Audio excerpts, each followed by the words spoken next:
Geometry की खूबसूरती ये है कि आपको जैसे भी समझ में आ रहा हो आप सवाल हल कर सकते हैं। चनाचे यहां भी थीटा निकालने के कई तरीके हो सकते हैं। ये थीटा देखकर डरिएगा मत। ये बस इस एंगल को हमने एक नाम दिया है, जैसे एक्स, वाई, ए या बी।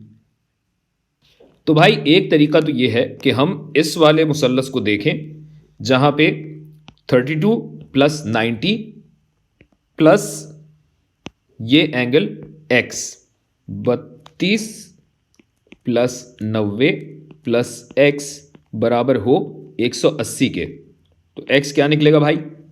x निकलेगा 58, 58। तो अगर ये 58 है और आपको ये बताया गया है कि ये पूरा 90 डिग्रीज है, तो 58 जमा थीटा ये बनेगा 90 डिग्रीज और थीटा बनेगा 32 डिग्री। एक तरीका तो ये हुआ। या आप चाहें तो इस सबसे बड़े वाले राइट एंगल ट्राइंगल को देख लें जहां पे एक एंगल 32 है, एक एंगल 90 है। 90 ऐसा होता है और ये वाला एंगल है जिसको मैं चाहूं तो अल्फा कह देता हूं। आप कुछ भी कह दें, आप काशिफ कह दें इसे, काशिफ एंगल।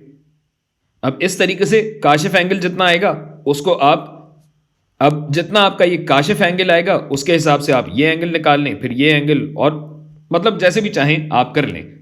आपको इजाजत है। खुदा हाफिज।